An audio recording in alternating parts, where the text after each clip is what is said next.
Hey everybody, it's Chris and Rick Talk Guitars. That's Chris over there. Good morning. I'm Rick. It's like very that, formal. I like that good morning intro. Well, it is morning. I kind of. No, actually, it's afternoon.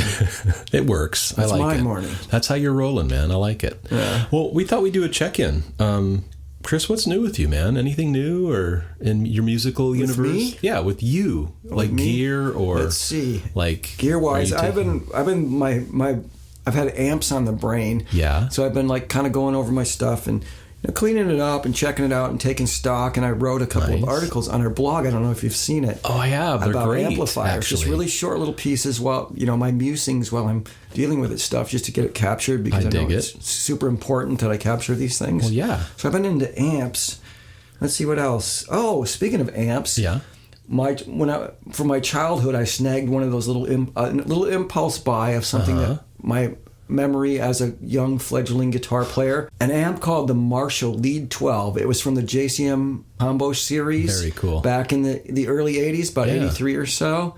And I remember running into them as a kid and just going, oh my God, this amp is so cool. It makes me sound like, a giant Marshall in my bedroom. Kind of forgot about it all these years. Every once in a while I'd think about that amp. And a couple times I've seen them like in pawn shops or for stupid cheap money. And I never got one.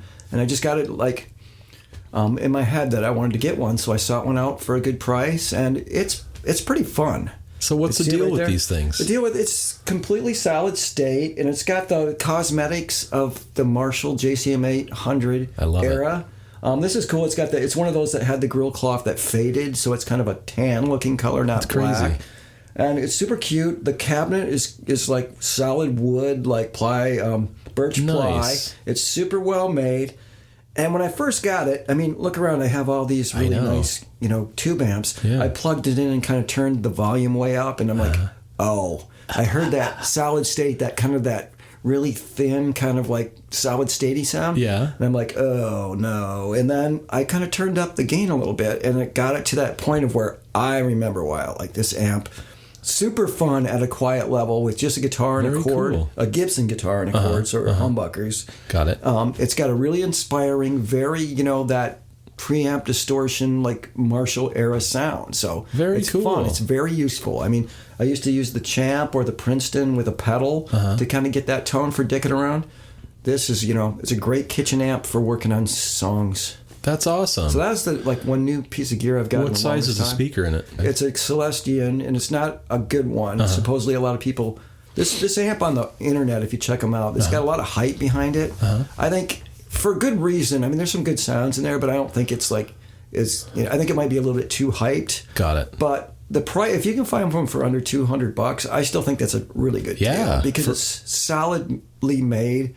And I don't think that's unreasonable for one of those, but. Yeah, there's a dude, I posted in my blog post, this dude that has a series of videos on this amplifier. Oh, cool. And his videos are great. His name is Johan. I don't remember his last name. But the cool thing about him and his videos, if you go watch his YouTube videos, it's easy to watch a bunch of them because he has a bunch of them. But he's really cool, and you can tell, the great thing about him is you can tell when he's playing guitar through an amplifier, the amplifier is bringing this stuff out of him, and it's really he's a good guitar player, but he plugs into something and you watch what he plays, and it's like he's getting that from the amp. That's cool, and that's really cool that he it's kind of inspiring. Do that? No, and he's a great guitar player, and that's just, to me, that's what I see when I watch his videos. That's cool. So it's a really good demonstration of the amp because you're like, oh, this amp is pulling this out of him. That's what it sounds like. God, I'm rambling on about this amp. Well, that's what you're supposed to do. What was your other question? No, I wanted to know the size of the speaker. It's a 12-inch, which is cool. No, it's not. It's a 10-inch. I'm sorry. Oh, is it 10-inch? 12. Oh, you did say 12. Okay, I'm glad you corrected that. Ding dong. I'm an asshole. You're a ding dong. But it is cool. It's a cool way for us that yearn for that Marshall overdrive sound to get it in a small compact amp that you don't blow your neighbors out or anything else. That's super cool. I love that idea. Now, is there an out or anything? You can go to headphones or anything? Yeah, you could use that for, there's a headphone out that is a combination headphone and line out. Oh, sweet. So you could use the preamp into a tube amp and, use the preamp sound. That's cool. It's cool. I think there's an element of novelty to it, but I think it's more than that. I think as a tool, it's pretty cool. And I haven't recorded with it yet, but I'll definitely try to record with it because the sound that comes out of that as it is, I kind of try to get that sound with some of my other amps because I know it would fit in a track really well. So I'm definitely anxious to hear how that sounds. I dig it. And how about you? I was talking about amplifiers. Yeah. Speaking of amplifiers. Didn't you just get a new amplifier? I did. Tell us about it. Okay, well, so the backstory is I play in a U2 tribute band, and I have an AC30. It's actually like an early 2000s. I thought it was a late. I never know the year of my gear. Well, but anyway, Vox is really confusing too. And so anyway, it's a nice one. It's one of the good ones supposedly. The Vox AC30s. It was either late 90s or early 2000s, and it's a great amp. But it's a 212 combo. It's heavy as shit, and it's got a flight case which makes it even heavier and harder to haul around. It's a commitment. So I've been wanting to get something smaller and something more compact, but I kind of wanted to stay Vox since that's the sound I'm going for. Right. So I did some research and I found a cool new Vox AC15 hand wired. Oh, those and are it's sweet. Yeah, and it's the fawn color, which looks so 60s.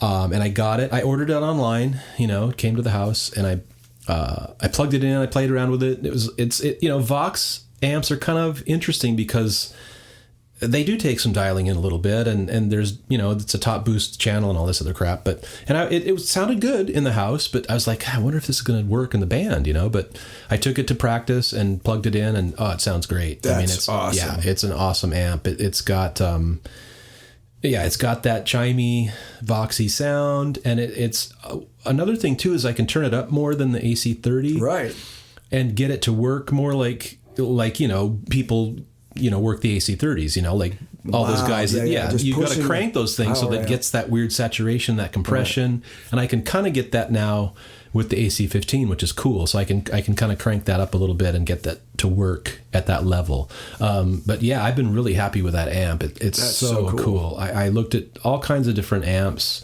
but that one kind of was speaking to me because I dig the hand wired aspect of it. I dig the looks of it, and just as a practical tool, it's great. The funny thing is it's still kind of heavy, but But I can still fit it in. It's easier to transport, and it's not as heavy as that other. It's probably the cabinet. It's probably maybe a particle board, which is always heavier. But no, is that a 10 or a 12? It's a 12. A 12. That's what I thought. That's a 12-inch speaker. Yeah. And I can't say enough about those amps. The hand-wired Vox AC15s. If you get a chance to play through one, try it. And I'm going to bring. I would love to play that. I'll bring mine out so you can play through it. But it's a fun amp to play through because it again, like you can get all those Voxy chimey. And again, Vox is mid-range. Like you and I love mid-range, and that just speaks to me, man. And the 15 to me. It just sounds even more mid-rangey than that AC30 for some reason. I don't know. Yeah, it's probably because it's a little bit boxier, and I don't mean that in a bad way. Yeah. I mean, I love the way that a smaller cabinet sometimes can focus the mid-range, and that's probably part of what's going on. And so you had two 12s in the AC. Yeah, two 12s in the AC30. Yeah, that's probably part. I'd love to hear it against I have a Marshall 18 watt here, which is EL84s as well, about the same wattage, but... I'll bring it out and we can do a A/B test. Yeah, I've never owned a Vox. I would love to. I mean, I love that sound. I certainly love. They're super cool amps, and I recommend any guitar player get some kind of Vox and mess around with it because they're their own thing too. Yeah. They're just that funky British chimey dark. There's so much going on with those amps, man. And like in the AC30, I would bridge the normal and the top boost channel to kind of work it and get, even more funkiness. But what type of speaker is in that? What did you get? It's a Celestion greenback. A greenback. Yeah, and I like it. They have the greenback or the Alnico. Right. I went for the greenback because again, like I've heard Alnico speakers that sound great, but to me they're just I like a tighter low end and a little, and the Alnicos I've heard kind of can be a little flubby on the low end. That's cool. So you get to choose a speaker when you buy it? Yeah. You can choose. Yeah. So you pay more for the Alnico, but the greenback's cheaper. I like greenbacks. So I saved money, and but so you can get either speaker in it depending on what you want. But it's just a great little amp, man. It's kind of inspiring, like you were saying, like about that guy. It's like I started to play and just explore. Like I started to dial in the preamp. It's got a preamp. So I just started to use that, and you can get a really cool overdrive sound just straight up through that amp. It's super cool. So I was just messing around with that and playing, all my classic rock schlocky shit. Well, that's cool. Yeah, so it's a fun little amp to play through. And then again, it's like, it's not super loud that's going to blow your head off, but it's definitely, it's loud enough to hang with a drummer. It'll hang with the drummer, and it'll hang. I'll use it in all our gigs because it's... Have you got to A/B it against one of your Music Master bass amps to see if they're about the same volume? I think it's louder. I think it is louder too. I think the way that those EL4s work in that amp, I think it's going to be louder. It's louder, but oh man, I have a soft spot for that damn Music Master. I pulled that out the other day because I was messing around, and those are we won't talk about those because we've already talked about them. But they're great little amps. But the Vox, it's louder. It's louder than the I kind of thought that would be the case. Yeah. This 18-watt Marshall here is really loud too. Yeah, that's a great amp. I think I've heard that. I've heard you play that, and it's cool. It is a great amp. You've got a lot of great amps. I do. You're a hoarder. Yeah, enough. I've got enough now. If I didn't have before, I do now. Well, now you need a Vox. Yeah, okay, you're right. Okay. All right, you've convinced me. I'll get a Vox. So you got to get a Vox. I'll bring over mine, and you can play through it, and then you can... That would be great. You'll get the bug. What else is new checking in here? Well, you know what? The guitar front, anything? Yes. As a matter of fact, I've been playing my Fender Telecaster custom reissue. Nice. It's like a 62 reissue Sunburst. So freaking cool. It's a good one. I've never been a big Tele guy, but like later in my life, I've really come around to appreciating those guitars and what they do and what they are. And I just love it, man. It's like, that's my couch guitar at home, is that Telecaster. I love it. If I had a second Telecaster, that's what I would get. Yeah. The double bound Sunburst 60s custom. Yeah. I have to have a Blackguard. I'm a Tele person. For a while, that's all I had was a Tele. I love Teles, amazing. But I wanted to have a Blackguard, but I always wanted one of those too. Yeah. But I don't, I'm more Gibson these last few years. I spend more time playing Gibsons. Well, you've got some cool ones. But they're all right. I mean, but my Telecaster goes on anytime I'm recording. It'll fit in there somewhere. Because they just record so well. Yeah, and again, like, it's so funny because I don't know why, but it's a guitar that I never really played. I'd never owned one when I was younger. And later I got that pinup, and then I got this one. And it's just a great guitar. It's got the rosewood fretboard. I swapped out, it's got those weird 60s saddles that are kind of grooved. Oh, yeah. You know what I mean? Yeah. I took those off and put the brass ones on because I wanted cool. a little more. They're okay, but no, they seems weird. I always thought like those threads are going to fuck with the strings. That's what I thought too, yeah. It just makes you uncomfortable to look at them. But they sound a little different, but they both work. But I'd probably favor the brass. That's what I did. And I think it's just a great little guitar. So that's new. I've been playing the heck out of that thing. And it's funny, I've been looking at the SGs that are the same era as the Paul. DSG? Yes. Those are great. They're freaking awesome, man. And so I've been down that rabbit hole of like kind of going online and like looking at those things. What are those going for? I think they're going for more than the Pauls now. I think they are. Yeah. I can't cite a number, but I think you're right. I think they're up there a little bit. The cool thing about that, and we're talking about the Gibson's budget line of guitars, like they made the Paul, which I have one, and they made the SG. Yeah. And the cool thing about the SG is it has a wide neck. And the regular standard SGs during that period, they have a skinnier neck. So it's not for everybody. A lot of people don't like the necks on the SGs. So this one has a full size neck. It's I'm still glued to my The Paul. That guitar I play all the time. If I'm recording, I might reach for something else, but I love that guitar. I think they're so freaking cool. Yeah. But the SG, definitely. I think the SG looks a little cooler because it looks more like, just a vintage SG, and that walnut fits that guitar so well. Yeah, it does. That they're very attractive. So that's kind of my now. There's another one I have to get. Exactly.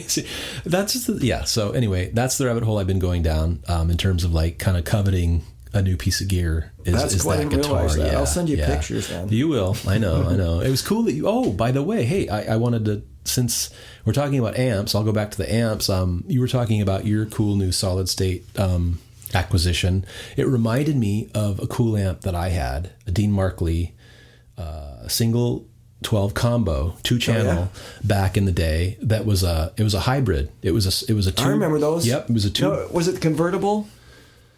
No, I don't think it was. You showed me a picture. The convertible had the modules. Yeah, exactly. Okay, this was not that. But it was a hybrid. It had a tube preamp, and then it was solid state, but it was 2 channels, and it was really a cool amp, and that was really compact and portable, and that was such a good tool. I played that on a lot of different stuff, gigs, recordings, stuff like that.